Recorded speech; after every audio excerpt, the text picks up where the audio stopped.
said disparaging things about wounded American soldiers is absolutely false. They made it up, and probably it's a couple of people that have been failures in the administration that I got rid of, and I couldn't get rid of them fast enough, but or it was just made up, but it's unthinkable. The magazine quotes unnamed sources. A third-party presidential campaign has hit another snag. Kanye West's name was ordered to be removed from the ballot in Virginia by a judge because he failed to meet requirements that 13 people pledged their support for his campaign.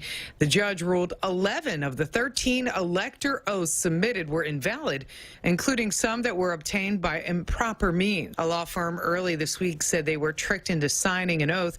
This follows incidents in Wisconsin, West Virginia, and Illinois, where West's presidential bid has run into this issue, where signatures on his petition were deemed invalid. Kanye announced his run in July on a ticket he called the birthday party. Michelle Polino, Fox News. The former Speaker of the Ohio House has pled not guilty to federal corruption charges tied to a $60 million bribery scheme. Republican State Representative Larry Householder accused of diverting the money for personal and political use. Unbelievable if it's true. Lebanese rescue workers searching through the rubble of that huge Beirut port explosion say they've detected signs of life under the masonry. That explosion happened a month ago today. I'm Jack Callahan. This is Fox News.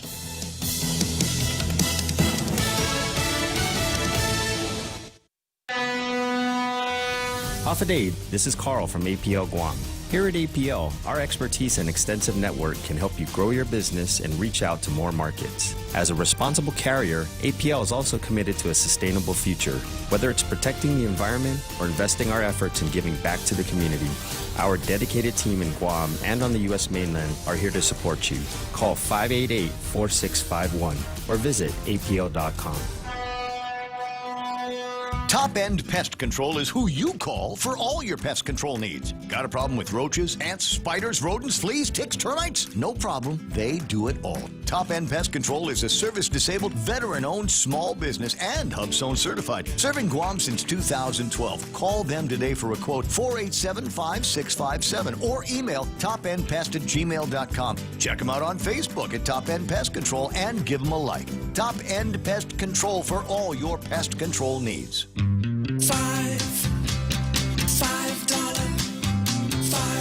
foot long, high with veggies. They're back.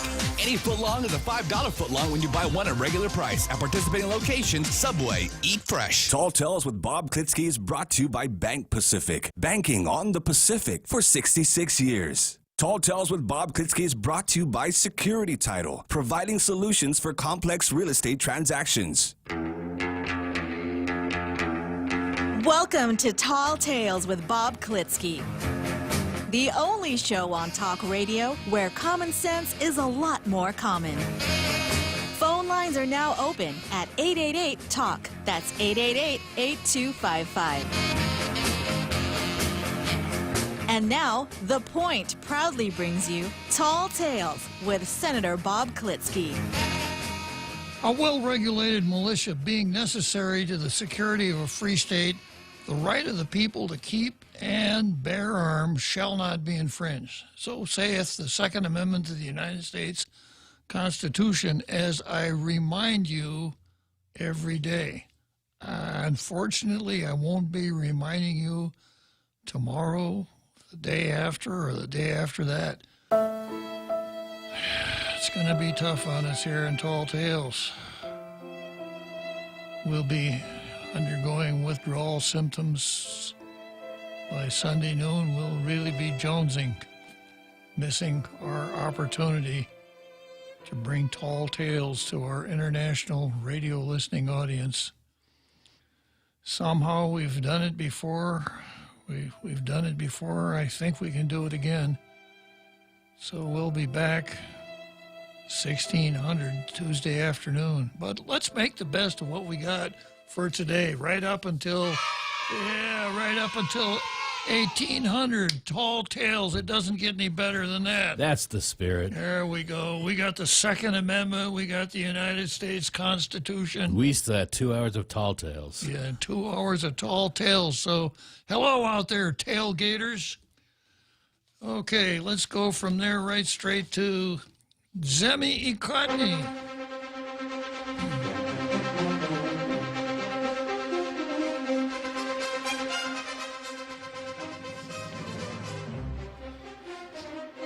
Well, usually I really beat the heck out of the Daily News, but I'm going to give them a break today. They're running USA Today boilerplate, this time by a guy named James Robbins, but it makes a little bit of sense, so I think I'll give them a little airtime. Even, as I've said before, even the broken clock tells the correct time twice a day. And this is called, it's Bad Optics. Riots turning many away from social justice. Wow. What a horrible thing to turn people who are committed social justice warriors, to turn them away from social justice. You don't say. Yeah. Violence erupted last week in Kenosha after Jacob Blake was shot in the back by police. The mayhem followed the usual pattern, with daytime protests evolving into nighttime looting and arson. But rage-fueled anarchy is no substitute for reform-based policy, and as violence in the streets continues, as it has in Portland, it is becoming a problem for election year Democrats, which seems only right, since they're the ones that are encouraging it. Press outlets have generally tried to downplay the violent aspects of the protests, sometimes going to absurd lengths. CNN's Omar Jimenez reported live from Kenosha in front of burning businesses, while the Cryon described the scene as fiery but mostly peaceful protests. Yeah. The narrative, quote, buildings burn at peaceful protest, is Orwellian doublethink in action. This would be like reporting that most protesters were unharmed in Kenosha, even though a few were shot and killed. Pro tip, arson and shooting are news. The rest is context. Democrats may have hoped that the national reckoning on race would be a favorable issue for 2020, but the street violence has overwhelmed their reformed message. CNN Don's Lemon bemoaned the fact that the rioting is showing up in the polling and showing up in focus groups. He said the rioting has to stop. Oh, okay, you guys, we thought we'd try the rioting, to get rid of Trump, but it's not working that way. It's kind of backfired on it. So, okay, time out on the rioting. Secure the rioting. Morality via poll. Yeah.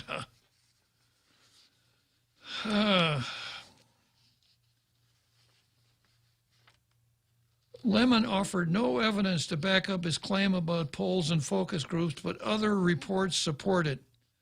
The Civics tracking poll is particularly interesting for understanding the dynamics at play. Net approval for Black Lives Matter movement peaked back on June 3 and has fallen sharply since then. This was just a week after George Floyd was killed in Minneapolis, when riots had begun to sweep major cities.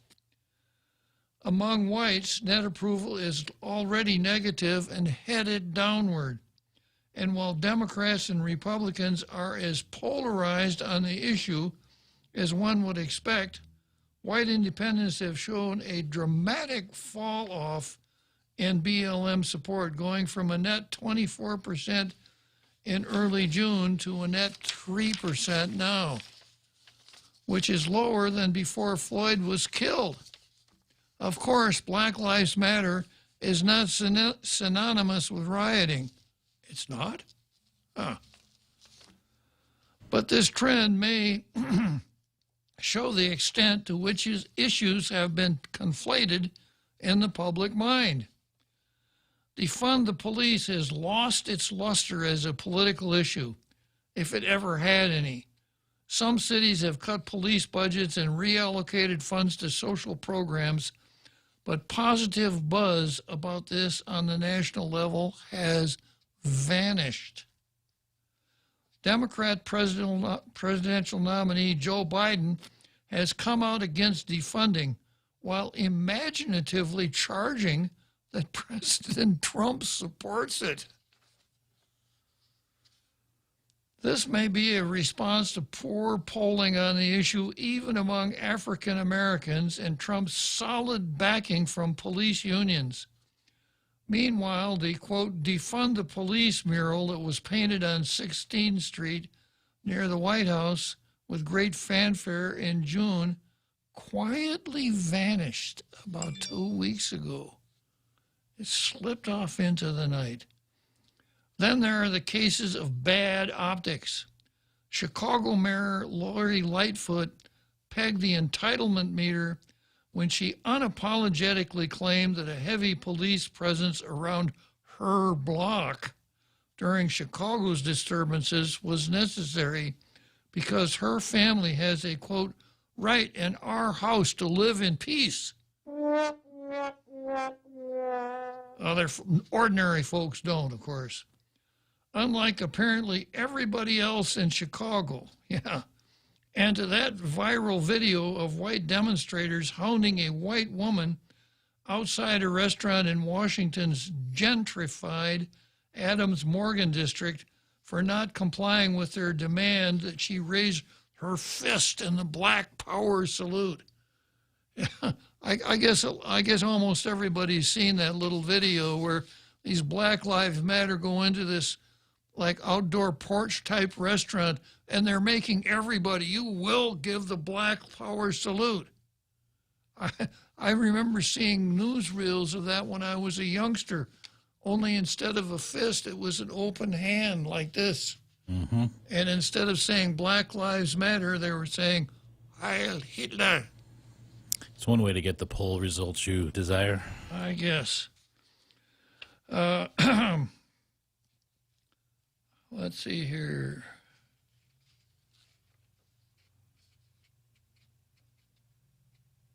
This drew fire from Democrat Mayor Muriel Bowser, who said that pejorative, performative antics did not have anything to do with demands for social justice.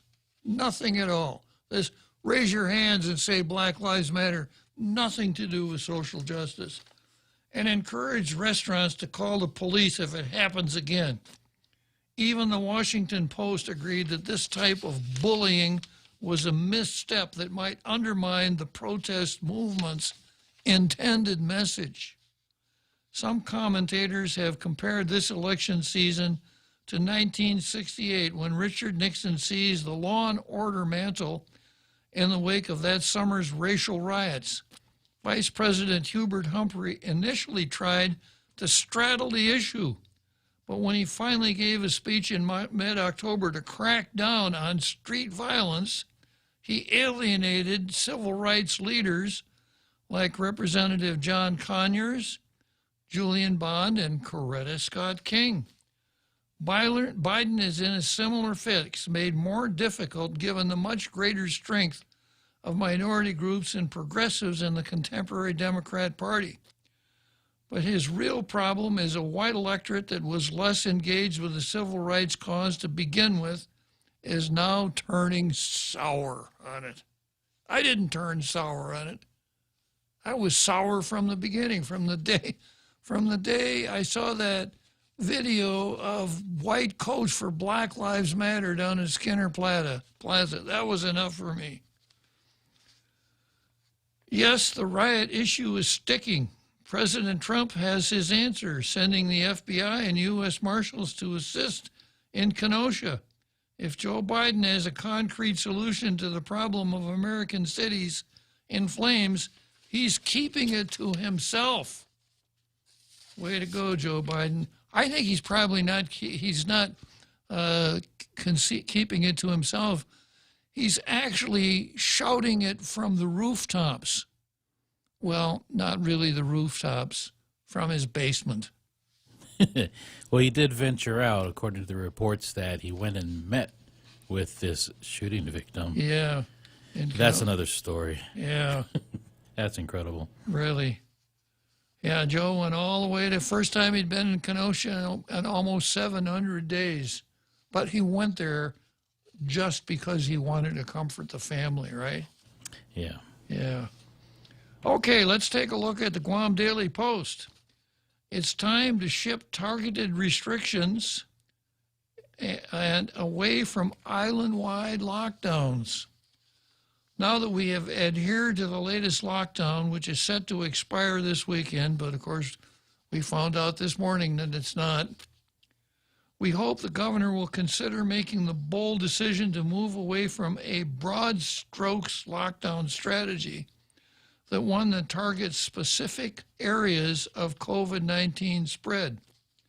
Making island-wide lockdown decisions but exempting some establishments creates an unfair advantage for some and robs others of their livelihood, even if some establishments have been responsible for ensuring the safety of their employees and customers. Future restrictions also need to be properly explained and executed. If the spread of infection starts, for example, in a place of employment, only the people who work there and their households should be under monitored at-home quarantine. The close contacts of Wuhan virus patients in public places they visited, such as grocery stores, hardware stores, and clinics, should be tested and isolated if they test positive. The businesses and other publicly accessible places they visited should not be shut down completely for 2 weeks. Shutting down entire businesses or categories of businesses would be irrational at this point. What kind of an argument is that? Come on, you ain't going to get a blue star that way, Guam Daily Post. Pointing out that something is irrational, you think that's going to have any persuasive effect on our governor? You don't say. Specific businesses should only be shut down if there's a pattern of disregard for the now basic safety norms such as mask wearing, social distancing, and sanitizing. Some of the government's actions have targeted certain business sectors while not keeping government offices under the same set of shutdown orders. Guam Memorial Hospital is an example. Dozens of staffers, including nurses and doctors, have been infected with a virus that causes Wuhan virus. We know of at least one GMH patient who happened to be a nurse at the hospital for decades who got infected with Wuhan virus while in the care of the hospital for diabetic concerns. Tragically, the nurse died. Gov Guam did not shut down GMH because it simply isn't a rational action and puts even more lives at risk. Some areas at GMH did get sanitized and cleaned. Some employees were under quarantine at home for 14 days. That's the proper approach. It should also apply to businesses at this time. We also need to talk about the schools. There are schools that have established safety protocols that have given many parents enough confidence to send their students back to school before the latest lockdown went into effect. The goal now should be reopening of schools in a safe manner and nailing down precise protocols for closing off certain areas rather than the entire school. When a student, teacher, or other staff member tests positive for Wuhan virus, with the high suicide numbers in this pandemic, one Guam life was lost to suicide every 6 days in the last 3 months. We must worry about keeping our students under a continued stay-at-home order. Our students need to see friends and classmates and socialize in a safe manner. I got to stop here. You know what? What a horrible thing, you know, to steal a kid's junior year in high school or his senior year in high school from him and make him sit and watch one of these, watch a screen, all in the name of public safety. And this editorial is hitting the nail right on the head. Instead of this, the Red Queen approach, off with their heads, you got to be a little bit selective, Governor, with all the power you have. There should be no more arbitrary lockdowns island-wide because we need to move towards stabilizing our post-Wuhan virus lives. Yes, there will be some Wuhan virus positive numbers for some time. But no, we're no longer going to react as if doomsday has arrived. The sick will be in care of people at home or in a hospital for those who are severely ill. But for the rest of us, it's time to strengthen ourselves with the resolve to practice safety habits while taking careful steps each day towards a sense of at least, and here they go, at least near normalcy. Gotta check that spell checker. Yeah. Normality, Guam Daily Post. It's time to be both brave and cautious. It's time to get healthy or healthier to build our immunities. It's time to focus strategies towards putting up a fight against the virus and its economic devastation. We won't win if all we do is hunker down. And that's what Lou wants us to do. Well, I'm calling my press conference now, and I only have one thing to ask of all of you out there. Please hunker down and let it go at that. No. That was a beautiful press conference. Really, yeah. Really. No. I don't want to start any rumors, Bob, but this sounds an awful lot like a doctor is moonlighting as an editorial editor. Could very well be. Sounds very familiar, doesn't it? Yeah, and you're not going to mention his name, but his initials might be Akimoto. could be. Yeah. AN. Yeah. Okay, well, along the lines of what Lou is or what the editorial said, and what Lou is trying to convince us of, once again, Dr. Gwen speaks out and goes against orthodoxy. You remember, he's the guy that came out and said, I don't know who she's listening to. She's not listening to the Physicians Advisory Council. Maybe she's listening to people behind desks or dentists or something like that, because we didn't recommend that we go into POS 1. We recommended POS 2. We didn't recommend nobody goes to the beach. And then, of course, the next day he had to walk it back. And you remember our caller who was from New Jersey, what his theory was? You remember that, Jose? I sure do. What did he think it was? He thought that the doctor found something in his bed the next morning. Something like a severed horse's head. Yeah. All you folks that like the Godfather movie. Well, Dr. Gwen is at it again. Dr. Hua Gwen said with the exception of GMH frontliners, the majority of Wuhan virus frontliners did not contract the virus at the workplace. 32 GMH nurses and doctors have tested positive for Wuhan virus within the last month, and about 44 more GovGuam essential workers have also tested positive within the last month. Dr. Gwen said that with the exception of GMH frontliners, the majority of Wuhan virus positive frontliners did not contract the virus at the workplace. At GMH, we deal with a lot of sick patients, but for other frontline workers, the police or G2E, it's at home. It's not from their workplace, Gwen said. Dr. Gwen said that with the exception of GMH frontliners, the majority of Wuhan virus frontliners did not contract the virus at the workplace. Dr. Gwen sits on the governor's physicians advisory group. He said that the risk of frontliners being exposed at the workplace is minimal. And most who contracted disease contracted it from someone in their home and not through contact at the workplace. This is across the board for frontliners in the government and private sector. It's the same for everyone. Most of the positivity that we pick up from other healthcare providers or employers is really trace. When we're talking dates, it really comes from home. Their workplaces are relatively safe, just because every workplace is so keen on mask wearing. It's really very effective to minimize the workplace cluster, etc.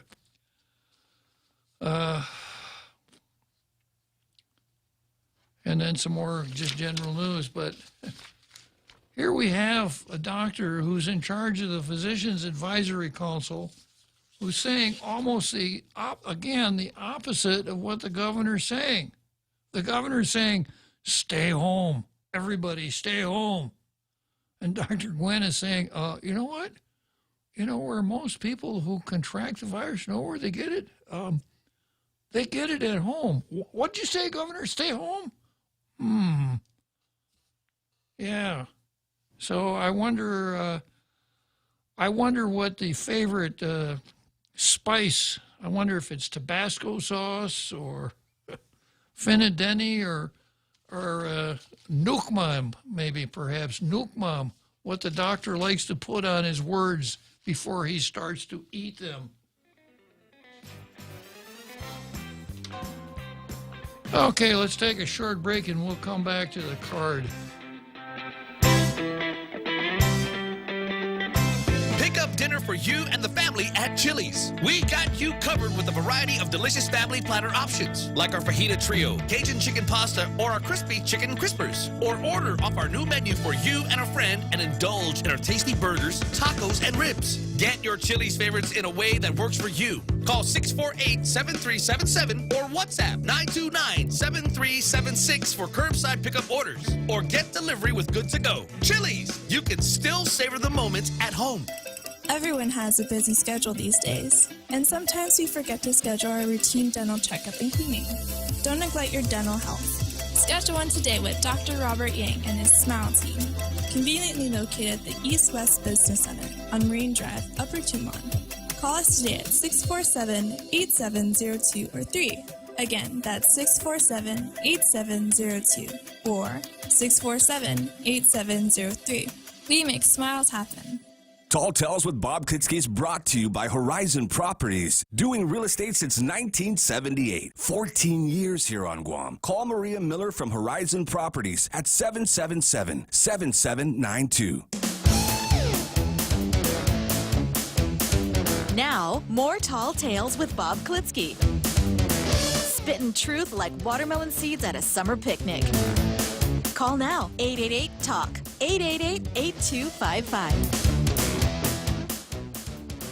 Well, here's what I got on the card for today. Of course, I start out with Tina. It's been 11 whole days since Tina has had to call the legislature into special session and waive public hearing requirements because she detected a danger to the public health or safety. In addition to that, I start out with the agenda versus Akimoto. And then I've got black leaders versus Planned Parenthood, which kind of follows. It's a nice segue from the agenda versus Akimoto to black leaders versus Planned Parenthood. And then I've got Jana Manglotnya versus Monte Mesa. Oh. Yeah. Jana, she's a good, got a good left hook. That's some stamina there. Yeah, she's got a good left hook. She's got a good right cross. She had Monty on the ropes there for a minute, but he's a counterpuncher. Okay, so let's see. Then I've got Shelton versus the record. Austin Shelton is going to set the record straight. And then I've got the Women's Chamber versus Lou. DOL versus BOSAP. That's Department of Labor versus the Bureau of Statistics and Plans, better known as BOSAP. I've got apathy versus the Election Commission. Nancy Pelosi versus invasion of privacy. Talking about rumors, I think you know what the issue is here, Jose. Talking about rumors, I understand that when news broke about what happened to Nancy, she was so mad she was tearing her hair out. Oh, man. Yeah. Okay, let's see. The National Government versus private property. Walter Williams versus diversity. Hawaii versus gods and arrows. Cockfighting's back in the news again. Okay, so let's start out with Akimoto, as you were, the agenda versus Akimoto. A little background, I'm sure everyone is familiar here. Dr. Vince Akimoto was very critical of Dr. Jana Manglotnia after Jana Manglotnia had come out and criticized every man jack among us, that this whole Wuhan virus thing was our fault. Outrageous. Yeah. Outrageous, out Pangolinan, out Cruz, out Martinez. I demand a letter to be written. So, yeah, she blamed everybody, you know, and used some pretty derogatory language towards the whole population of Guam. And Vince took issue with it in no uncertain terms. He was critical of her. He was critical of what she had said. He was critical of her work product, and horror of horrors. He used a couple words that are not proper for broadcast media. A little too salty. A little bit too salty. A lot too salty. But as I mentioned on the show, he told me that he went home and washed his mouth out with soap. And if he's ever on the radio again, he's going to have a bar of soap handy. And I'm not going to defend Dr. Akimoto for using what we call when I was a little boy. Believe it or not, I was a little boy once, we'll say. I know that's kind of test your credulity, but I was. Yeah, when I was a little boy, my mom told me, Bobby, you shouldn't use naughty words. It's just not nice. So I tried really hard not to use naughty words. I still don't use naughty words very much, but I have to admit, if I'm driving a nail in with a hammer and the hammer doesn't hit the nail but it hits my thumb instead, I'm very capable of coming out with a naughty word. I have that same thesaurus. Even when, and this is really bad, even when women are present. Ooh. Because the old rules used to be naughty words are always bad. They're always naughty, but much naughtier in the presence of females. You don't use that kind of language in the presence of females. That used to be the rules until we came along with the feminist female liberation movement, etc. And then we're told, men and women are the same. Don't pander to us. Don't do us any favors. The only reason that we're not doing all the same stuff that you guys are is because of social constructs, because you've kept us down all these years. Now let us up and we'll show you that we're just as tough as you are, except when it's to our advantage not to be. And that's kind of what the agenda is. So after Akimoto issued his famous words, the Guam Women's Chamber came back and said that they were incensed by what he had said. They were incensed. And they condemned everything but everything about Dr. Akimoto except for the spare tire in his car. I mean, they were really hard on him. Well, they're a private organization. They are the Women's Chamber. I guess if they want to play the women's card, they have certainly perfected their ability to do it. But that wasn't the end of it, because at about the same time, the BWA came out and demanded an apology from Dr. Akimoto. The BWA? The BWA, the Bureau of Women's Affairs, BWA, the BWA. So we have a government agency now to look out to make sure that women's feelings aren't hurt. So should we have a MWA? In case a man's feelings are hurt, that this bureau would come out and demand an apology from whoever's hurt a man's feelings? Because that's what it is. We have a bureau in our government, staffed by Jane Flores, that now we know has two functions. First function was when we had an emergency last year, we went through a half year without any reported abortions at all.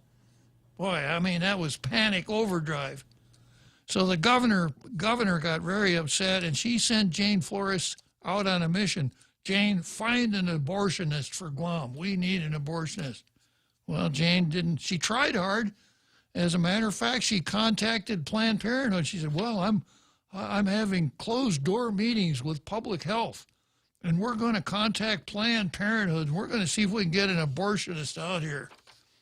So we thought that was her only function, but now we know that she is to, I think she's drafted up a bill and sent it to the legislature to repeal the law of sticks and stones. You remember the law of sticks and stones, Jose? Yeah, will break my bones, but names will never hurt me. Sticks and stones will break my bones, but words will never hurt me. Yeah. So Jane is drafting legislation to have that law repealed. I heard Moylan has a counter amendment. The rubber, I'm rubber, you're glue. Okay. So Jane made a big issue out of this, and she was on Akimoto because he criticized a woman, basically what it was. And the bad words kind of slid into the background. That wasn't the real issue. The real issue was that Akimoto had the nerve to criticize a female in a public forum. This is a no-no. Yeah. So, unfortunately for him, Akimoto apologized. And if you see how the cancellation goes in the States, see it over and over again. Somebody says something, somebody pulls a Dr. Gwen, and then the next day they walk it back, and I'm so sorry if I hurt anybody, etc. This does not make it go away. You know, this just makes sure that it will never go away, that they'll never leave that alone. And that's unfortunately what Dr. Akimoto did. So here's a story that ran in PNC. Dr. Akimoto was heard on air admonishing Dr. Manglona, who is currently the Central Medical Director at Public Health, for putting blame on the public for the spread of Wuhan virus on Guam. So the key word there is admonishing. Good word. Yeah, admonishing Dr. Manglona. Yeah, if it had been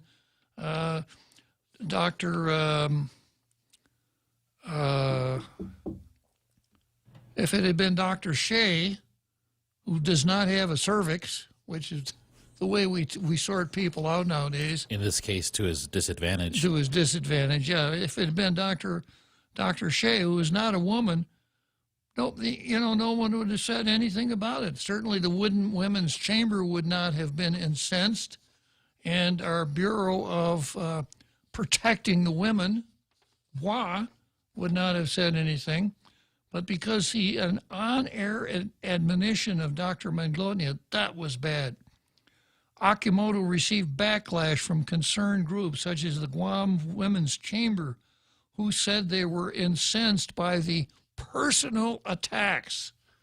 We went through this personal attacks thing yesterday. You know, if a person screws something up and does something wrong, that person has to stand by for personal attacks.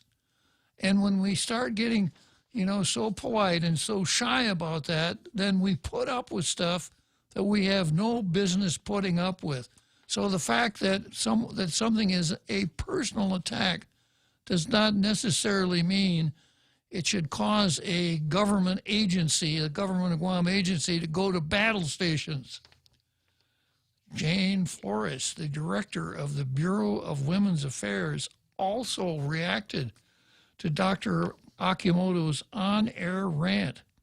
Flores said his remarks are part of the problem in our community, and that language that degrades women is often normalized and rarely challenged or called out. But now we have a government agency to do that. So we got that base covered. Dr. Akimoto made his public apology this morning during an interview with Patty Arroyo at K57. I am Vince Tyrone Akimoto, a proud son of Mariana's, and I am sorry for being disrespectful to Dr. Jana Manglonia. There you go, right? A human being and as a person, Dr. Manglonia did not deserve to be called such disparaging names by me, and our community has rightly told me to shut up, Akimoto said. He added, no person on Guam should be subject, and this, you know, I like Vince. Vince is part of our Tall Tales medical think tank, right? He's actually sat right over here through an episode of Tall Tales, so he is a tailgater, and I like the guy, but I'm going to have to be a little critical of Vince. He said, no person on Guam should be subjected to verbal criticism that hurts their feelings or diminishes their dignity. Wrong! That is just wrong. A lot of people do things that cause them to rate verbal criticism, and if it hurts their feelings, you know, the saying used to be, shucks happens.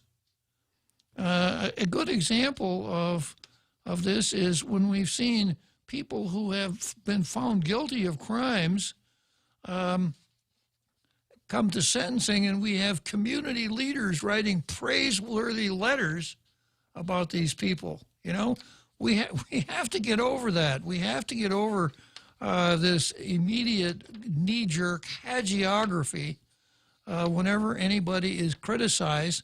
The first thing to do is to determine whether or not the criticism is warranted. If it is, well, that's that. If it isn't, it's another story. But the mere fact that someone is criticized, sorry, Vince, I think you missed the boat there. He said, I know our community is good. We can overcome any challenge, even this terrible pandemic. We would have to work together, completely together, which means, Dr. Jana Manglonia, you can't come out in the media and criticize everybody on Guam that's not in the medical establishment. That is not working together. And that was the point that you made, Vince, and you made it very nicely. And you threw in a couple of bonus words that were inappropriate, but as you could see from what happened afterwards, that was not the issue. That was an easy thing, an easy tag to put on the folder, but that's not what the folder contained. And the last paragraph in this story really brings that point home. This is a quote from Jane Flores. In response, Flores said she appreciates Dr. Akimoto's public apology to mock Dr. Manglonia because not only was he wrong to attack her credibility as a physician, he was also wrong to have attacked her as a woman. Wow. Yeah. He should know better than that. You can't attack a woman. In a card of 52, there's only usually 4 of one card, right? Uh-huh. There's 2 more times to play that. Yeah. Well, I think if you looked at Jane Flores's deck, there are 52 cards. They're all the same color. They're all red queens in honor of the governor. Wow. Off with their heads. Yeah, so that's why I titled this item on the card, The Agenda versus Akimoto, because the Bureau of Women's Affairs and the Women's Chamber are not interested in the words it's classic identity politics. The classic identity politics is that you don't care what actually happened. It's who was involved, who was the oppressor, and who was the oppressed, because that's how every issue turns. Akimoto was the oppressor. The oppressed was a female to begin with. and that turned into all females, which gave them the opportunity to come back and cancel a really good doctor. So I see that I've got, it's almost time for halftime. So let's see. I lost my stack already here. Who have I got online? You got our Carl on the line. Our Carl on the line. Our Carl, be patient. I'll be with you. Are you fed up with those long bank lines? Do you wish you had a bank who gave you faster service? Well, by enrolling in Bank Pacific's new mobile app, you don't even need to wait in line. But even if you do want to come down in person, we're more than happy to see your smiling face, as long as you have a mask. Because our service is so good, we don't believe in lines. Because for 66 years, we've been making sure you get the service you deserve. Because where others put branches, we place roots. And we're rooting for you. Member FDIC. If you've ever struggled for breath, you know what a scary experience it is. Whether you have asthma, emphysema, COPD, lung cancer, or another respiratory illness, the right medical treatment makes all the difference. GRMC's Pulmonology Clinic has the latest technology and respiratory equipment, staffed by world-class pulmonologists. Make an appointment today with GRMC's Pulmonology Clinic and start breathing easier. GRMC, where patients are partners. Tall Tales with Bob Klitzkie is brought to you by Mezcla. Mezcla Chamorro Fusion Bistro and Mezcla Dos are open for takeout and delivery services. More details, call the Hagåtña location at 479-2652 or Mezcla Dos Upper Tumon at 646-6295. Get your Mezcla fix at the comfort of your home.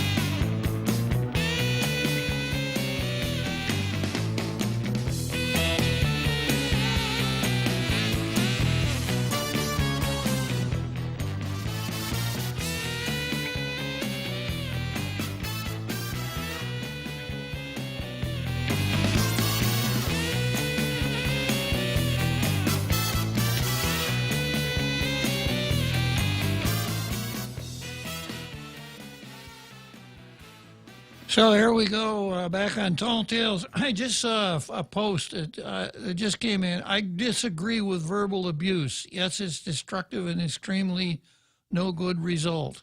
Hate only breeds hate. And I agree with that, but hate is another word like they that I used to know the meaning of.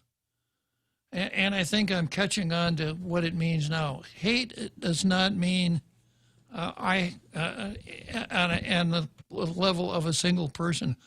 I have this sort of visceral reaction to something or someone that causes me to feel nothing but ill will towards that person or thing.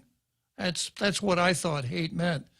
Nowadays, hate means saying things that are not popular or politically correct or breaking some of the identity politics rules. That's what it means nowadays.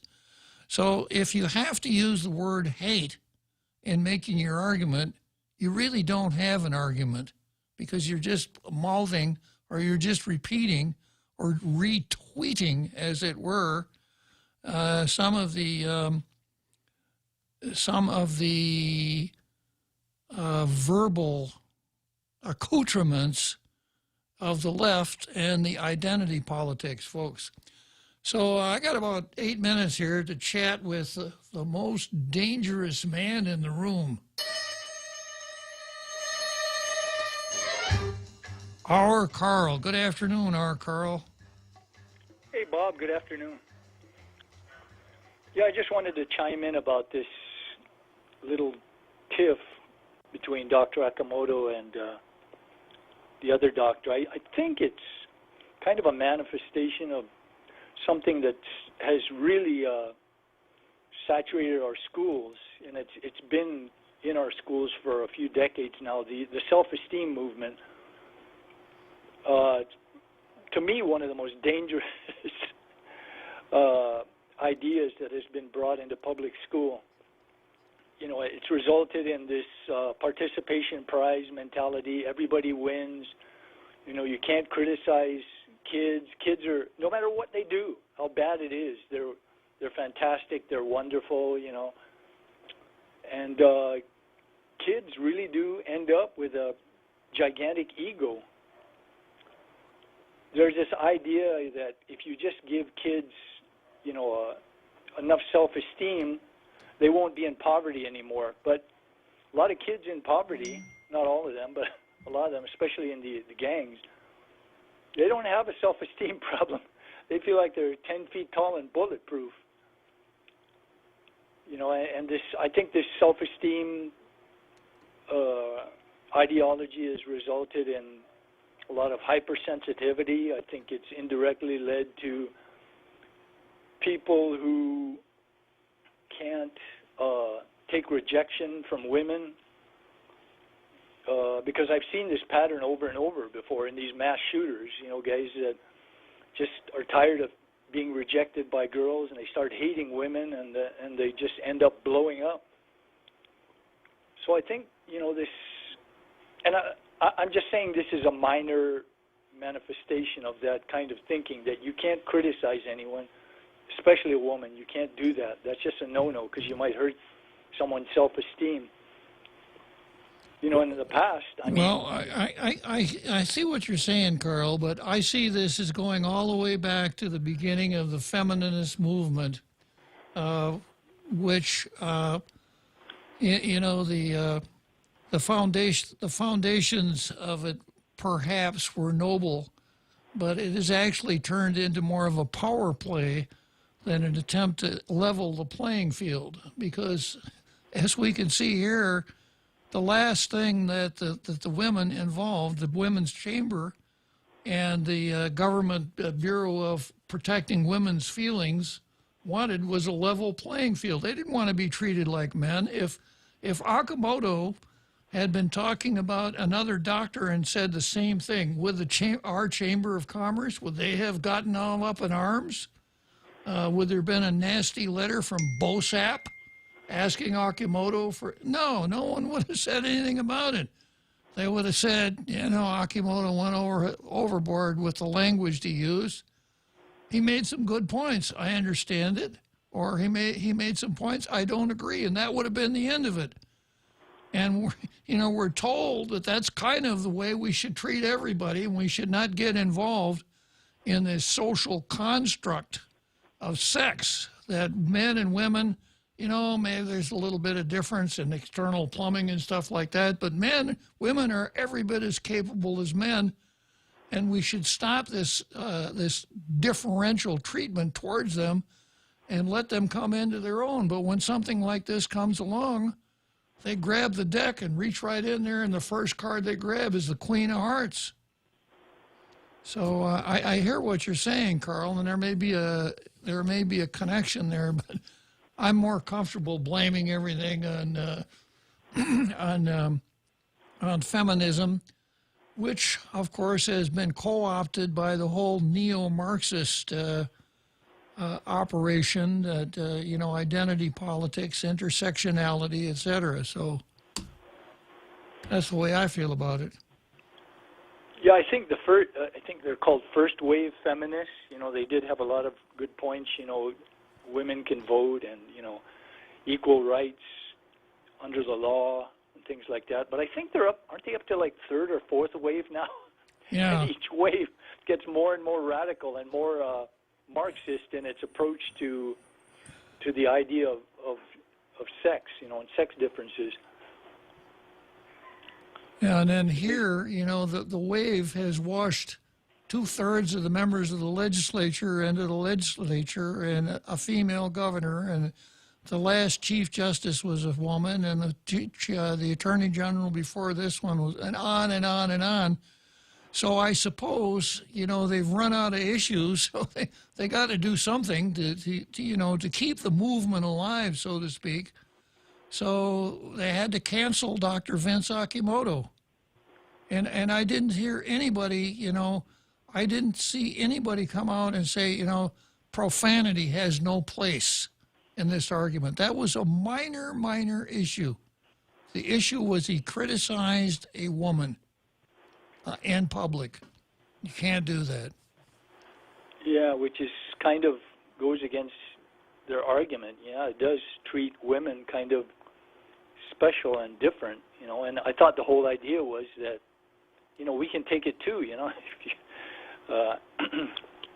But yeah, I don't know. I think some of the things they're doing are very counterproductive to their, you know, stated aims. Anyway, Bob, thanks a lot. I need to weigh in. Okay, good talking to you again, Carl. And right. Go back to your secret mission. I will. Okay, time for that big halftime show that you've all been waiting for.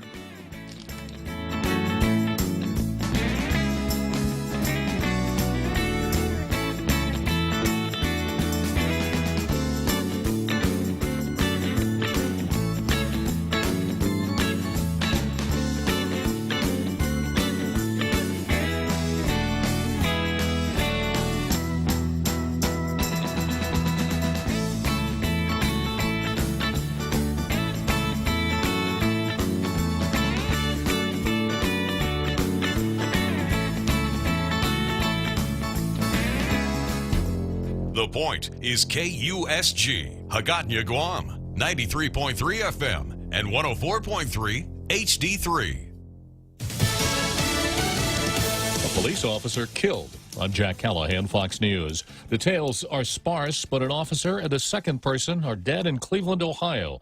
The city's police chief, Calvin Williams. Cleveland lost one of his finest tonight in the line of duty.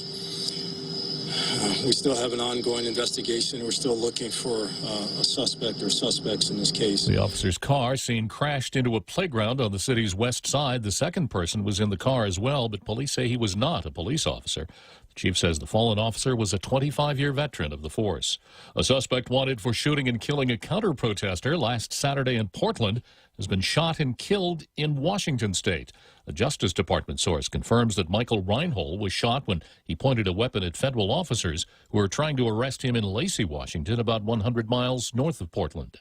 President Trump angrily denying a magazine's report that he said disparaging things about wounded and fallen American soldiers on a trip to France 2 years ago. To think that I would make statements negative to our military and our fallen heroes when nobody's done what I've done with the budgets, with the military budgets, with getting pay raises for our military.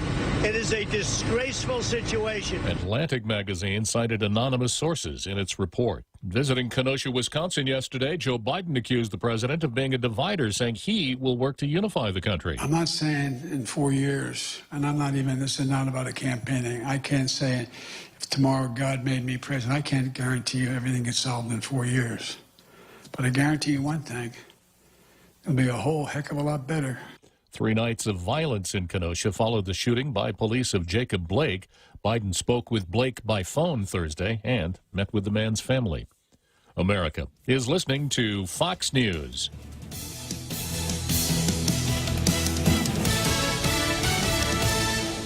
Are you fed up with those long bank lines? Do you wish you had a bank who gave you faster service? Well, by enrolling in Bank Pacific's new mobile app, you don't even need to wait in line. But even if you do want to come down in person, we're more than happy to see your smiling face, as long as you have a mask. Because our service is so good, we don't believe in lines. Because for 66 years, we've been making sure you get the service you deserve. Because where others put branches, we place roots. And we're rooting for you. Member FDIC. Mezcla Chamorro Fusion Bistro in Hagåtña and Mezcla Dos Upper Tumon are now open for takeout and delivery services. For more information, call now at 479-2652 or 3 or Mezcla Dos at 646-6295. Mezcla Chamorro Fusion Bistro brings you island hospitality with the true taste of modern Chamorro cuisine at the comfort of your own home. They take your local favorite dishes and serve them with extra flair you will only find at Mezcla. Mezcla, a true taste of Guam.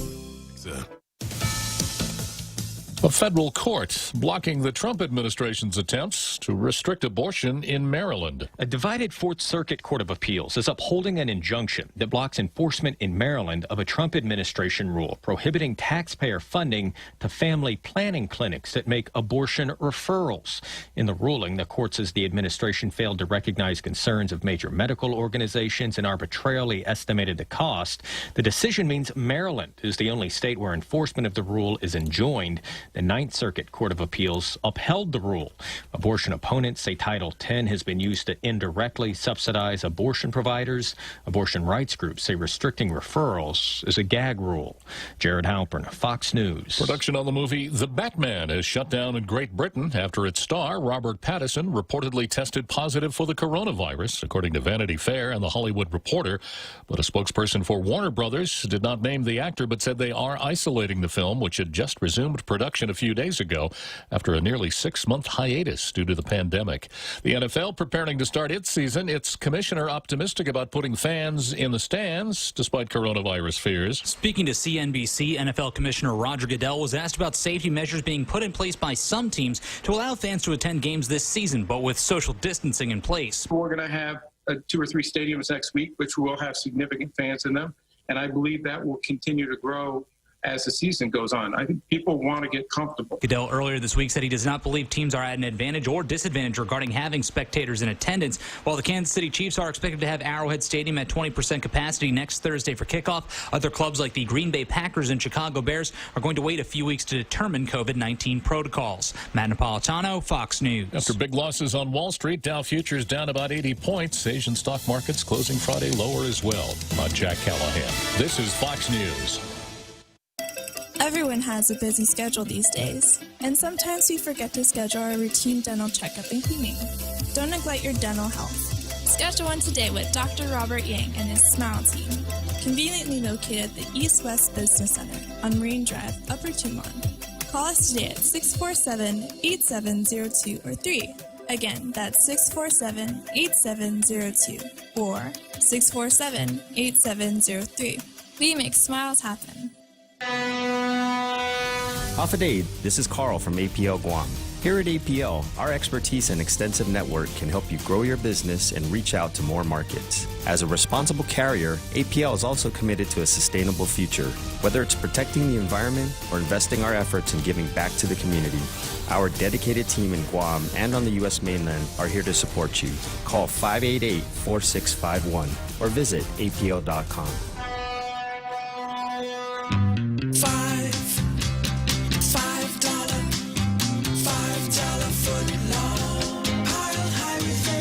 They're back.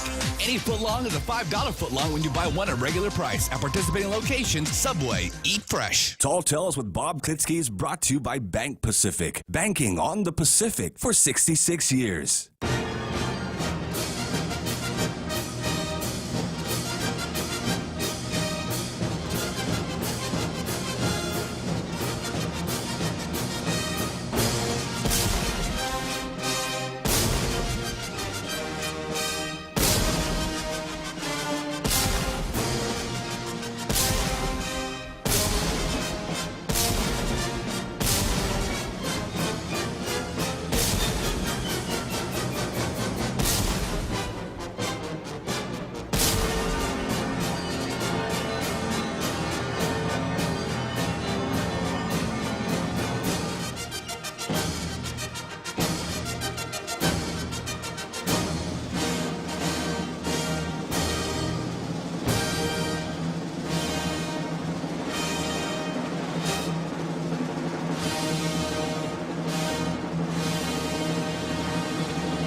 So I took a peek at my Facebook post here during the halftime show, and it's kind of interesting.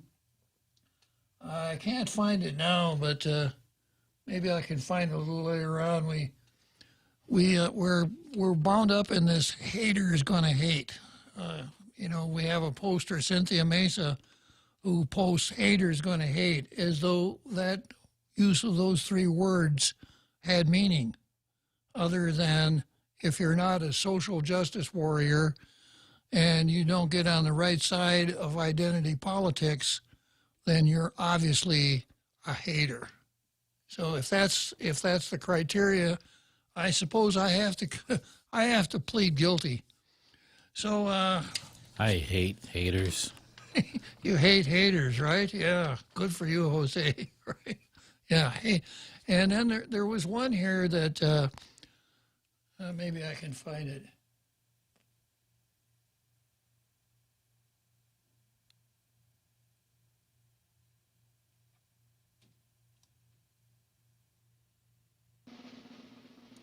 No, I can't find it. Maybe I'll come back to it after the next break. Okay, so that's the agenda versus Dr. Akimoto. And as I said, the fact that he has now come out and rendered an apology means that they will never, ever let it go. That when it's time for Dr. Akimoto to make his last trip, they'll try to inscribe something on his tombstone. Oh, he'll be reminded every time he opens his mouth. Absolutely. He's the guy that, yeah. So, unfortunate, Vince, and well, we have to move on. Next idea, and there's a nice segue here from the Bureau of Women's Affairs, from the abortionist hunter, Jane Flores, to black leaders versus Planned Parenthood. And this is something that I found on LifeSite. Speaking of hate. Yeah, speaking of hate, yeah. Black leaders versus Planned Parenthood. Black leaders demand Planned Parenthood repent of systemic racism. Planned Parenthood Federation of America must disavow its racist legacy that targets black lives in the womb, demanded a coalition of over 100 American black leaders.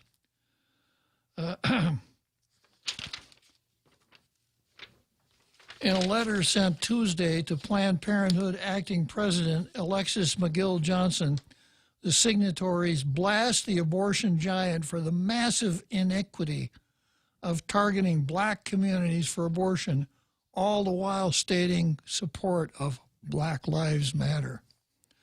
They asked McGill Johnson to confront the systemic racism of America's abortion practices and to publicly renounce the racist legacy of their founder, Margaret Sanger. Ms. Johnson, your words about the Black Lives Matter movement ring hollow. Well, your organization perpetuates this racist legacy, the signatories wrote. Quote, will you confront the iniquity that your abortion practices perpetuate as you were perpetrate against black lives? Will you fight the racism that targets black lives in the womb? The impact of abortion on black communities is unequal and disproportionate. Black women are only 13% of the female population, but they represent 36% of all abortions. Now, there's a statistic for you. Yeah. Black women are also 5 times more likely than white women to receive an abortion. In some cities like New York, more black children are aborted every year than are born alive. I can't help but stopping here and saying, Black Lives Matter, if they can somehow make it out of the womb. If ever there was a true definition of systemic racism. There you go. Moreover, across America, Planned Parenthood surgical facilities target minority communities for abortion. In fact, 79% of Planned Parenthood's surgical abortion facilities are located in or near communities of color, right? The signatories. This is no accident. This massive iniquity and the disproportionate harm it does to black Americans is fully in keeping with the racist eugenist vision of your organization's founder, the signatories write. Margaret Sanger wanted to use abortion and contraception to cull minority populations. Indeed, Sanger infamously stated in a 1939 letter, "We do not want word to go out that we want to exterminate the Negro population." Black Lives Matter. The letter to McGill Johnson was organized by the Human Coalition Action in partnership with the Frederick Douglass Foundation, according to a preamble on the HCA website. This effort demonstrates the outrage among the black community that we have been strategically and consistently targeted by the abortion industry ever since the practice was legalized almost 50 years ago. HCA Executive Director Reverend Dean Nelson told Catholic News Agency. The letter was signed by elected officials, pastors, attorneys, including Louisiana State Senator Katrina Jackson, Texas Representative James White, Georgia State Rep. Mac Johnson, Indiana Attorney General Curtis Hill, pro-life activist Benjamin Watson and Alveda King, and political strategist Justin Giboni. The letter comes after Planned Parenthood of Greater New York affiliate ousted CEO Laura McQuaid in June after 300 of the affiliate's employees signed a letter accusing McQuaid of, quote, systemic racism, pay inequity, and lack of upward mobility for black staff, as well as abusive behavior and financial malfeasance. In July, Planned Parenthood Group of New York announced that it was removing Sanger's name from its flagship Manhattan abortion facility because of its founder's harmful connection to the eugenics movement. Talk about sugarcoating something, huh? The step was necessary and overdue to reckon with our legacy and acknowledge Planned Parenthood's contribution to historical reproductive harm within communities of color. Reproductive harm.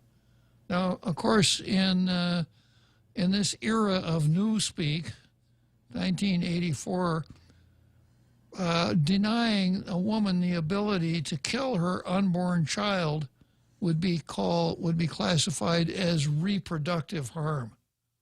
Evil is good, good is evil, on and on in the language of Newspeak. The coalition's letter referred to this incident, stating that the abortion giant's New York employees raised awareness about the toxic culture and systemic racism within the organization. However, while Planned Parenthood of Greater New York and North Central states has disavowed Sanger's eugenic views, Planned Parenthood National has remained silent. Margaret Sanger? Oh, yeah, she was a nice lady. Yeah, right. We call on you to change that. Planned Parenthood National must renounce the views and legacy of its founder and acknowledge and discontinue its ongoing systemic targeting of black Americans with abortion facilities. Now, they said unkind things about the president of Planned Parenthood, right? Which is wrong, because she's a woman, right?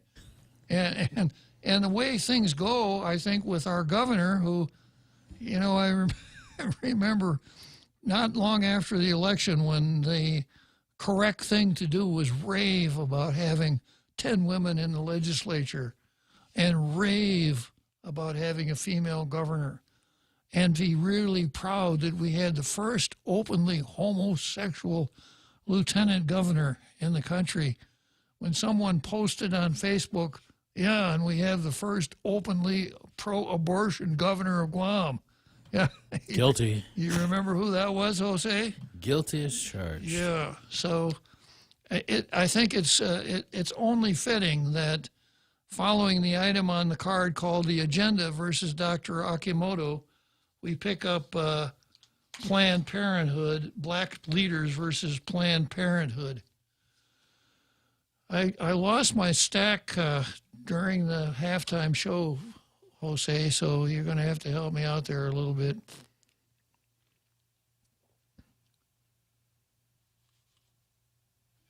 No stack. Who is it? Tim. Tim Rohr's on the line. Oh, okay, Tim. Tim, I didn't really need to ask who was on the line given the subject. Go ahead. I told Jose not to interrupt you, though. I didn't want to, you were on a roll there. But just, actually, I only have time for two short things to say, and then I got to hang up and get back to business. The first thing is when you were quoting those statistics about, black population versus the abortion. Guam in 2016, I think, was the last time we had any numbers. Chamorros made up 39% of the population and accounted for 73% of the abortions. If anyone wants statistics, it's on Esperanza with an S.org. So we're a lot worse than the black population. We're killing at our own at a rate just horrible. And we have a governor trying to find an abortionist because nobody will do them anymore. That's number one. The other thing was, and I think I shared this with you before, but the first recipient of the Margaret Sanger Award was Martin Luther King. And there is some speculation as to, well, King didn't know what he was getting the award for. He didn't know who Margaret Sanger was. He accepted the award. Planned Parenthood wasn't that well known back then. But the reason why they gave King the award is because King supported Planned Parenthood's objectives, which was under the cover of birth control, and that King actually believed that if black people had fewer babies, that they could elevate their standard of living. And of course, Planned Parenthood, that's the euphemism, right? If you have fewer kids, you can make more money, you can do better, and all that kind of thing. They just didn't say that. Well, birth control. The ultimate birth control is abortion. But King accepted the award. He was the first recipient of the Margaret Sanger Award. That's an interesting and disappointing footnote, Tim. Thank you very much for sharing that with our international radio listening audience. All right, talk later. Thanks. Okay, Tim. Yeah, that's pretty interesting. Yeah. Yeah, it causes a lot of controversy when people bring up Martin Luther King and Planned Parenthood and Black Lives Matters, but thankfully his niece Alveda King is a very strong proponent of pro-life. She was part of that group that took on Planned Parenthood. Okay, moving on to the next item on the card. This is Shelton versus the Record. And the Shelton we're talking about here is Austin Shelton. Shelton sets the record straight on G3 funding appropriation. G3 stands for Green Guam Group or something like that. And this is what Shelton says. Austin Shelton, the executive director of the UOG Center for Island Sustainability, is setting the record straight after attacks over the legislature's introduction of an amendment reappropriating $500,000 from the Recycling Revolving Fund to the university's G3 initiative. And the latest attack, now, of course, we know from Cynthia here, this is wrong. You shouldn't attack people. In the latest attack, the Republican Party called for the repeal of the amendment appropriating the funding for G3 and raised concerns over conflict of interest issues. Concerns that the amendment was snuck into the budget bill were also raised. Austin Shelton, who is the Center for Island Sustainability, addressed these issues in an exclusive interview with PNC. PNC sent in its best softball pitcher to conduct the interview.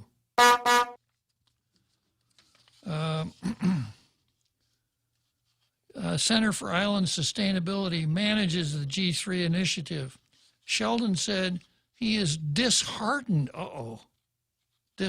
by the accusation that G3 raided the recycling fund, revolving fund. Now, the recycling revolving fund is to pick up junk cars and stuff like that along the roads. And when you register your car, you contribute to the recycling fund. And I suppose the thinking is, well, you know, people won't mind paying that money when they register their cars, knowing that it's going to clean up the roads. But $500,000 of it won't go to clean up the roads. It'll go to G3. Sheldon says he is disheartened by the accusation that G3 raided the recycling revolving fund. He's disheartened. It wasn't actually him that did the raiding. It was 8 senators. But I guess he's still disheartened. Guam Green Growth is a government of Guam, an island-wide initiative that was signed to the University of Guam and facilitated through Executive Order 2019-23. The purpose is not to enhance us, although when this story broke, when they asked him what you do, he said conferences and meetings. We were willing to take on this responsibility to facilitate G3 because it is really our island's most comprehensive action plan ever, created to achieve a sustainable future. Now, if you're wondering what he said, I don't have my translation guide handy to translate bureaucraties into English. But just kind of proceed on the basis that he really didn't say anything.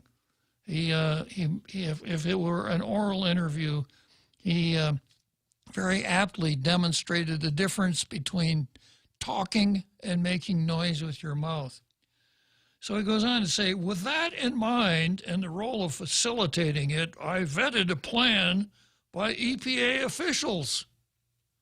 I have even spoken to the previous chair before I brought it before the Committee on Appropriations, testifying in a public hearing on August 4, where the recycling revolving fund was being discussed.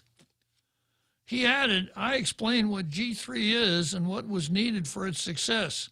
It wasn't snuck by anyone. Now, here's the thing he doesn't mention. $500,000 for G3 was not included in the university's budget submission. And he admits he goes to this hearing where they're discussing the recycling revolving fund on his own hook and goes in and says, he raises his hand and says, can I tell you about G3? And I can imagine what should have been said. Does it have anything to do with cleaning up refuse along the roads? No, it's a lot better than that. It's a lot better than that.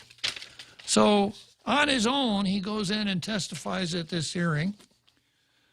I explained what G3 is and what it was needed for its success. It wasn't snuck by anyone. And so after the Office of Finance and Budget and Senator St. Augustine decided to place it into the budget bill, there was actually a stronger statement of support that we could have hoped for. Well, what did you go to the hearing for? Shelton added, G3 was again discussed at length during the budget public hearing where the majority of the senators, they ultimately agreed to its inclusion. Yeah, now here's an interesting thing. The vote was 8-7. And of course, it required 8 to carry. And I mean, the vote to remove this this raid of $500,000 and give it to G3 was opposed, and the vote on the opposition, 7 in favor, 8 against. And guess who one of the 8 was? Can you guess, Jose? Starts with an S, ends with an N. Yeah. Rhymes with Elton. Yeah. Senator Shelton. Just a coincidence, I'm sure. Yeah. And then he goes on to say, build this great big straw man. In terms of accountability and transparency concerns, Shelton said he has no doubt about UOG's capability of managing local funds and federal grants. The UOG's softball team has risen to great heights. You know, he goes on and babbles about the way the budget bill was finalized, we're still going to have to show our spending plan to the EPA Board of Directors where we will be vetted one more time before any expenditures.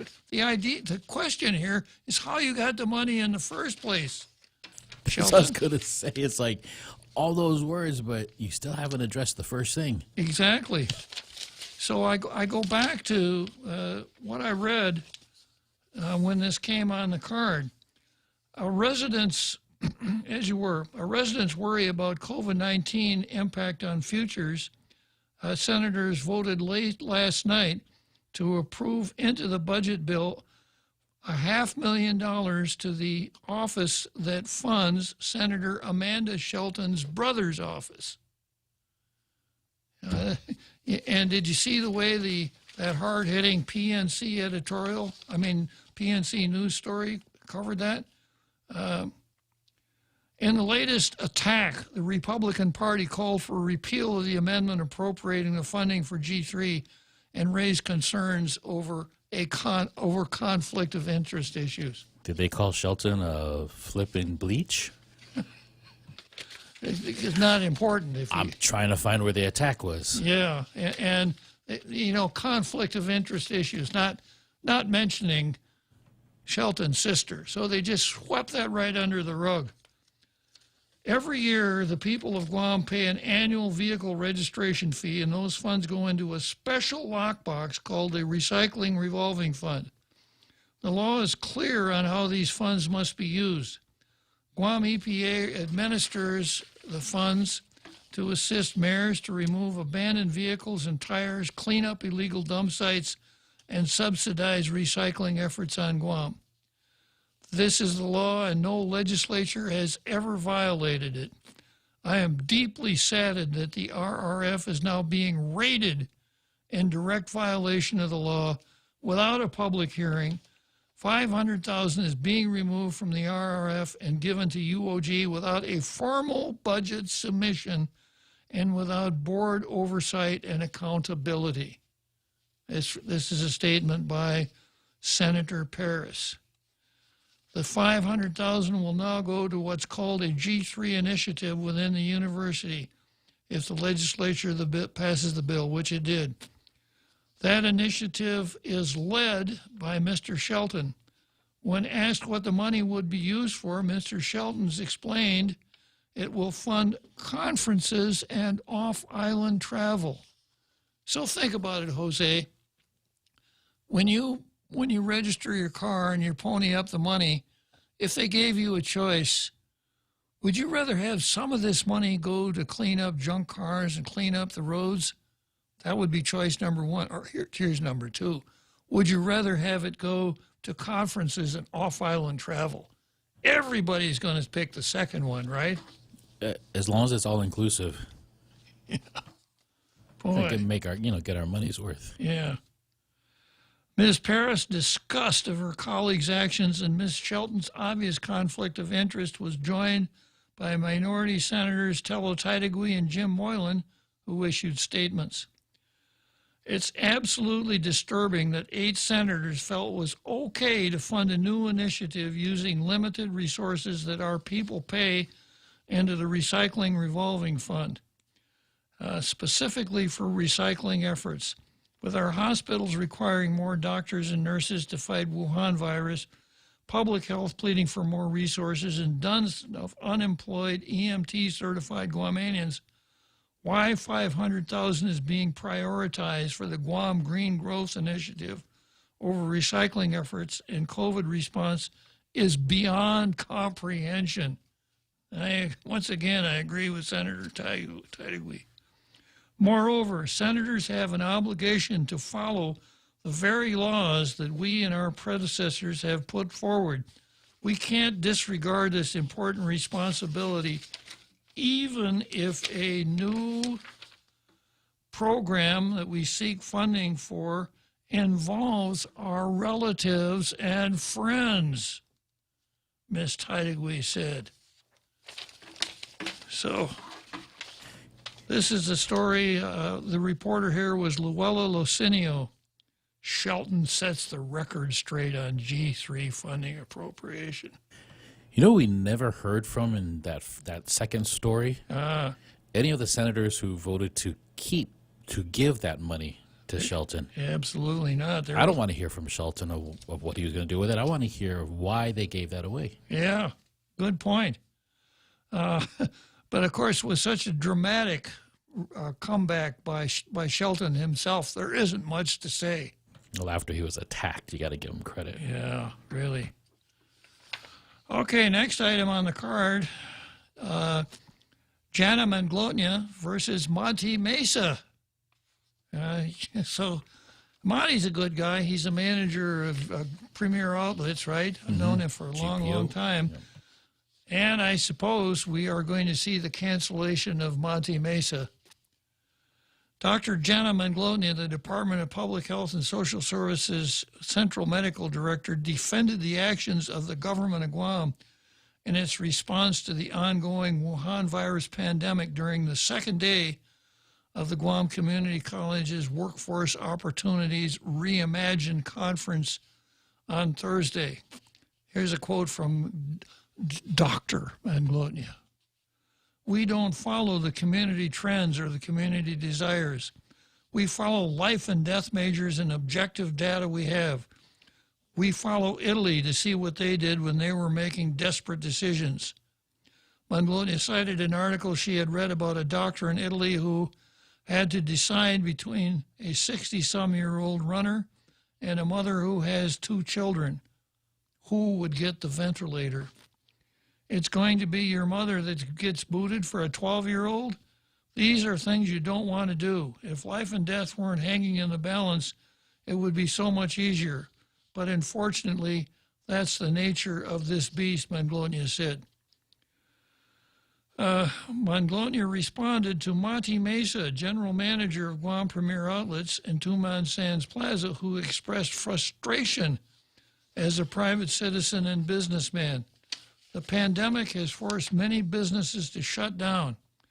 I guess after 4 months, I was expecting as a private citizen working in the private sector, if I was running this department, I should be accountable from top all the way down to ensure all of every aspect of our rules and regulations are being executed the way it's supposed to be to, again, protect lives. Ugh. You know, we don't do much ice skating here on Guam, but that sounds like thin ice to me. I heard something cracking. Yeah. He added that the majority in the private sector have followed the rules and implemented social distancing, disinfecting, and sanitation procedures among any other precautions. We've done everything humanly possible, said Mesa. He urged public officials to recheck and double-check the policies and procedures and compliance on the government side. Because in the private sector, he said, we've done everything humanly possible. Now, the recently discredited Vince Akimoto said that the positives are in the government side. And we heard Dr. Gwynn tell us that the positives come from the home, not the workplace. Manglotnia said, stay-at-home directives will continue. We have to limit to what happens by the mess that we can clean up. That's the same word that she used in her first diatribe, the mess that you all made. It's numbers driven, it's CDC driven, it's because of New York and it's because of Italy that we are taking these draconian measures just to try to shut it down. Well, that's enough for Dr. Manglotnia versus Vince. Monty, I wish you the best of luck. Let's break for the 7th inning stretch. Wow, nice smile. So perfect and all. Thanks. I owe it all to Dr. Robert Yang and his smile team. They do wonders for a healthy, happy mouth. Got teeth? Don't wait until they hurt. Schedule your routine checkup and cleaning with Dr. Yang and his smile team. Suite 119 in the East West Business Center, Upper Tumon. Call 647-8702 or 3. The best thing that happened to teeth since toothpaste. Dr. Yang and his smile team. They make smiles happen. GRMC's Neuroscience and Neurology Department treats a wide spectrum of disorders associated with the nervous system, spine, and brain. Some of the more common disorders include seizures, epilepsy, dementia, sleep disorders, migraine, and stroke, which is one of the leading causes of death on Guam. GRMC's neuroscience team is equipped with the latest technology and the finest neurological doctors. To make an appointment, contact GRMC Specialty Clinics at 645-5500. Tall Tales with Bob Klitzkie is brought to you by Horizon Properties. Doing real estate since 1978. 14 years here on Guam. Call Maria Miller from Horizon Properties at 777-7792.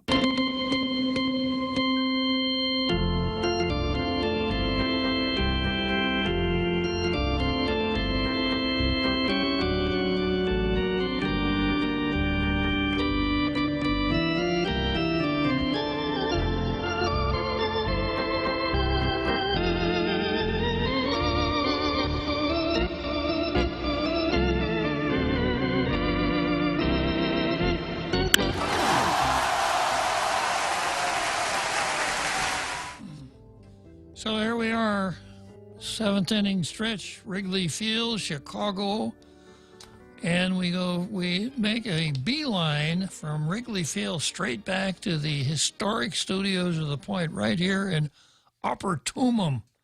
And the next item on my card is called the Women's Chamber versus the Governor, Lou Leon Guerrero. And I've got in front of me an article that ran in the Post, and this is the title of the article: Action Pack, Economic Disaster in the Making Without the Right Leaders. And it talks about a newly formed Action Pack committee, which on Wednesday, vowed on Wednesday to harness votes for candidates who will reduce the size of the government and roll back the business privilege tax from 5 to 4%, at least until the economy recovers from the Wuhan virus pandemic. Action Pack Inc. said it will endorse senatorial candidates regardless of political party, so long as they support and fight for the Political Action Committee's 5 initiatives.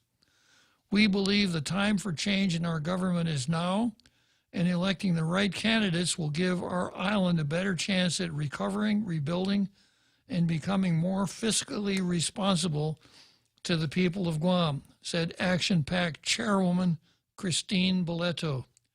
Action Pact officials said it's time a coalition of local residents, business groups, nonprofit organizations, and anyone who calls Guam home become a key voting bloc. Laura Dakane, executive director of Action Pack, said without the right leadership at this critical time, many businesses could fail. Some have already closed from the impact of the first shutdown, etc. So there's a little bit more of laying the foundation, and then the article tells us what the 5 initiatives of Action Pact are. Number 1, or first bullet, decrease the size of local government. Now, this is the kind of thing that our governor is going to hate. She does not want to decrease the size of our local government. Since she's been in office, she has taken significant steps to increase the size. You remember she resurrected the Women's Affairs Bureau. She resurrected the Metropolitan Agana Redevelopment Authority. She took Ancestral Lands Commission and Chamorro Land Trust Commission out of the Department of Land Management, set them up as separate agencies with their own infrastructure. So she wants to see a bigger government, not a smaller government. 2, improve transparencies in all levels of government of Guam, including improved communication and collaboration with the business community. Well, obviously, the governor does not favor that. I'd have to say that this is the least transparent administration that I've seen since I've been kicking around with the open government law, which goes all the way back to, I think, sometime in the 82, I think it was. I filed suit. Wow, that's way back. Yeah, on behalf of some employees, yeah. And this has got to be the least transparent administration that I've seen. And, of course, with respect to the Physicians Advisory Council, there's no attempt even at any transparency there. You know, they meet in some clandestine location that even our Carl probably couldn't find on a secret mission. And we have no idea what they do, what their proceedings are. Not to mention the fact that the first thing that the governor did when she grabbed her magic powers from chapter 19 of Title 10 was to gut the open government law. We don't need no transparency here, so she's certainly against that. Support the realignment of military assets to Guam.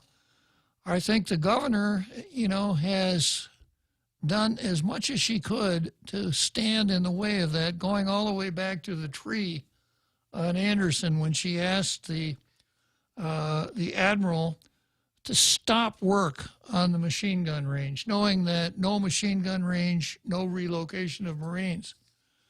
So obviously that's not going to sit very well with her. Support a part-time legislature. This would be the Governor Lulian Guerrero's worst nightmare, because there's potentially 15 independent people there that aren't looking for a job with the administration after they get beat. And then finally, roll back the business privilege tax from 5% to 4% immediately. And we know how long the governor wants that 5% rate to last, don't we, Jose? For life. Forever. Yeah. It's not getting out. So that's what they're after. Now, I'm going to read who the members of this group are. And then you'll understand why I titled it The Women's Chamber versus Lou. We have the Chinese Chamber of Commerce with 106 members. I could see how they would favor those 5 initiatives. Guam Association of Realtors, over 500 members. Guam Chamber of Commerce, over 400 members. They're probably the moving force here. 400 members, 40,000 employees. Guam Contractors Association, over 480 members. Guam Hotel and Restaurant Association, over 300 members with more than 20,000 employees. The Guam Korean Chamber of Commerce, over 40 members. And the Guam Women's Chamber of Commerce with 200 members and 4,000 employees. How is this going to work? Now, of course, the history, if you don't know the history of the Women's Chamber of Commerce, guess who was the founder of the Women's Chamber of Commerce, Jose? Can you guess? That would be Governor Lulian Guerrero. Governor Lulian Guerrero founded the Women's Chamber of Commerce, yeah. And, of course, the Women's Chamber of Commerce played true to form in the cancellation of Vince Akimoto in concert with the Bureau of Protecting Women's Feelings. So I just wonder how long this is going to last. I mean, how many horse, or maybe I'm being too simplistic here. Maybe I should go back to Greek history. You know, maybe we're still dealing with horses, but this time it's not a horse's head. It's a Trojan horse. Maybe the Women's Chamber is the Trojan horse. But we'll see how this all plays out. On the face of it, I'm all for it. I'm glad to see that these business types have come out and signed up for some things that look like they will bring about real improvements to our island. Okay, again, I don't have my stack VIP, so is it Jimmy? It's Jack. It's drive-through Jack. You want to do a quick break and then get to him? Yeah, let me take a short break and then we'll get to drive-through Jack. 5, 4, 3, 2, 1, launch! lunch. That's just what we did with our new state-of-the-art mobile banking app as we celebrate 66 years of serving our island communities. It's loaded with a ton of new user-friendly features, including remote deposit capture. It's another way of saying you don't have to come to the bank to go to the bank. And if you want to come to the bank, we're happy to see your smiling face as long as you're wearing a mask. And we don't have long lines. Bank Pacific grows but branches, we place roots, and we're rooting for you. Member FDIC. You've got a job to do. Having the right equipment for the job is critical, and East West Rental has the exact tools you need. Get it done faster with the right stuff, whether it's landscaping tools, concrete tools, lifts, trucks, lights, generators, trench boxes, welders, tents, tables, and chairs. They're here to help you tackle any project you're working on, big or small. Open Monday to Saturday, 7 to 5, closed Sundays. Find what you're looking for at East West Rental Center in Upper Tumont, or call 646-1463. Tall Tales with Bob Klitzkie is brought to you by Bank Pacific. Banking on the Pacific for 66 years.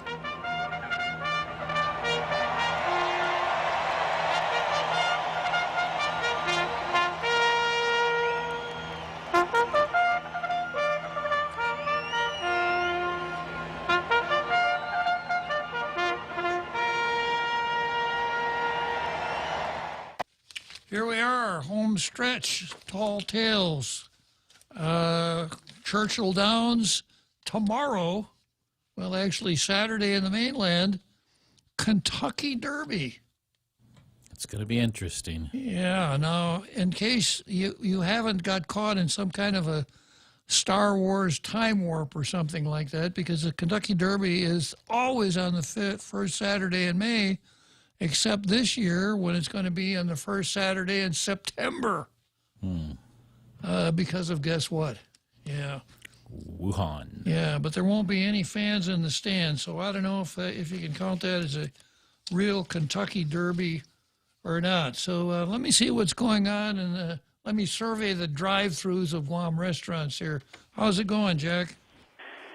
Hey, good evening, Bob. How you doing? Doing great. So, just wondering if the horses will be wearing masks during the races. One would hope so, yeah. Well, anyways, I gotta tell you, Bob. About 12 months ago, most of us were gainfully employed. Gainfully meaning that we had a safe working environment, getting paid for our labor, a little bit of security. When we're talking about the private sector here. And now, today, most people, unfortunately, are gainfully unemployed. What a year. What a year. Who thought that this type of economy would come about this way? But it's just amazing. And I was just wondering, did Ms. Magnolia offer her apologies to the public? To people like me? No, she hasn't, and the lieutenant governor has not come out and said that when Akimoto apologized, that was good enough. But I suspect he will in a day or two. I doubt it, but it draws back that the governor tested positive, the lieutenant governor tested positive, and Will Castro. Sometimes I think that guy should be arrested for impersonating a Republican, but I don't know. Maybe we could get Jim to work on that law there. but they tested positive, and to say that somehow that the spike was based because of when it was listed and we were being naughty.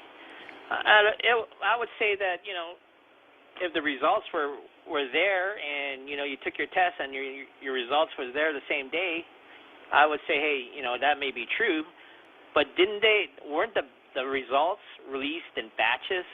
People had to wait like 12 days, 14 days to get their results. Uh-huh.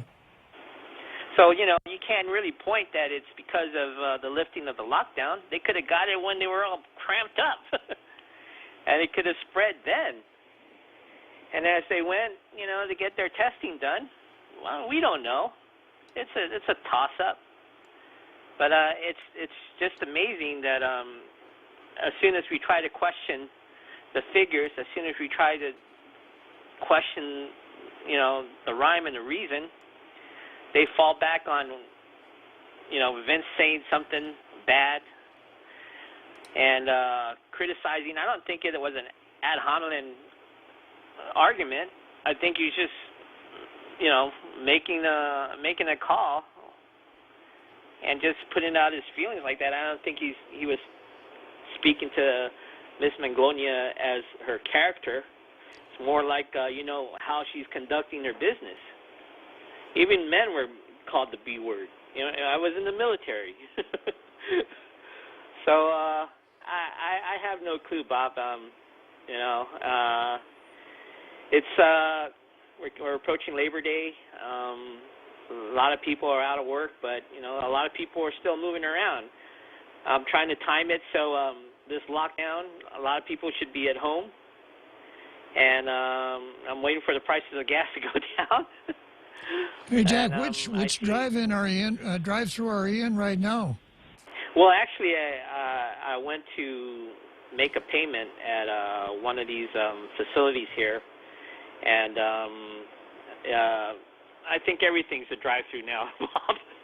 Curbside pickup is just another fancy way of extending a drive-through. But as long as you're in your car and you get your product or you get your services in your car, I consider that a drive-through. So everything that I've done today was through a drive-through, except for Home Depot. How come you didn't call us, Jack? Well, it's not that I didn't want to. It's just that I forgot to bring my charger, and my phone was... That time you called us when you were driving through... The only time that I forget to bring my charger, my phone died. That time you called us when you were at the Wendy's drive-through and we had you and Princess on the line. That was was McDonald's. that was one of the highest rating shows I ever had. I think your ratings are always high, Bob. You're the highest rated talk show on the FM dial here in Micronesia. In the afternoon, that's true. I'm in the afternoon. That's me. Yeah. Yeah. So, anyways, I just wanted to say that I still can't figure out how they're doing this, and I don't understand Dr. Manglonia's reference to Italy. I mean, they use the metric system over there, so I don't think the numbers will jive. But in all fairness, I make a lot of humor, try to get through this, and like we spoke in February, it was going to turn ugly, but we were talking back then in reality. Now it's just it's turning ugly based on speculation. It's worse than junk bonds on the stock market, and so and it seems like it's becoming like that. It makes no sense, and the frustration that's coming from Dr. Manglonia. If Vince was putting his frustration wrong or expressing it in the wrong way, so if we're talking gender-wise, if the shoe fits on the gander, it should fit on the goose too, right? True enough. I'm still waiting for an apology from Dr. Manglonia, because I'm JQ Public. A lot of us out here are JQ Public. To say that the rise of the testing, and we're not the ones that are counting these things. These are the people that are counting dead people that come in, and if they test positive, that counts as a COVID. It just I don't know, Bob. I mean, how are they going about doing this stuff? And the numbers just don't jive. I understand when they speak technically and scientifically when it comes to statistics and numbering and things like that, but the concepts have always been the same since I was in school. You list the most important in the top, and then you work your way down. It's simple as that. But to say that if somebody dies, for instance, in a drunk driving and tested positive, how that person would be considered as a statistic on the COVID side, then what would happen if that drunk driver, hit him, killed himself and took a a few more people out with him. Do we consider those people that were killed part of the COVID statistic? I think we'd have to check the Andrew Camacho hypothesis. You're familiar with the Andrew Camacho hypothesis, aren't you, Jack? You can run it by me again. A despondent man went to Two Lovers Point to commit suicide. He jumped over the side to commit suicide. When he hit the water, a shark came along and devoured all of him except for his nose. Some divers went in the water and were able to find the their nose, and they swabbed out the nose, and the nose tested positive for the Wuhan virus. Therefore, they listed it as a Wuhan virus death. Yeah. Well, was his comorbidity maybe, I don't know. A shark's jaw? There was not enough air between the cushion of him and the cliff. That's the no idea. Andrew Camacho hypothesis. But I have, like I mentioned before, when you do a Google search, they give you two different figures. There's still some, one side is still counting the U.S. Theodore Roosevelt as part of the totality of COVID and COVID deaths here. Guam's still not counting them, but counting military people that come up with the COVID in the Naval Hospital and stuff like that, but not counting the Theodore Roosevelt, not counting the death of the Chief Petty Officer Thatcher that died here in Guam. I mean, like I said, his death certificate will say Guam. I don't understand why.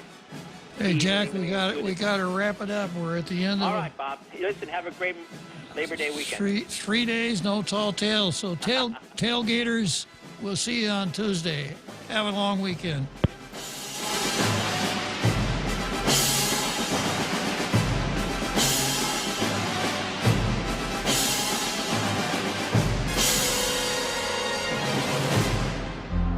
The Point is KUSG, Hagåtña, Guam, 93.3 FM and 104.3 HD3.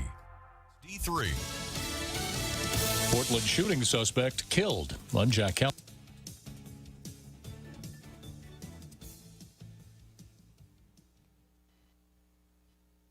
Police Chief Calvin Williams. Cleveland lost one of his finest tonight in the line of duty.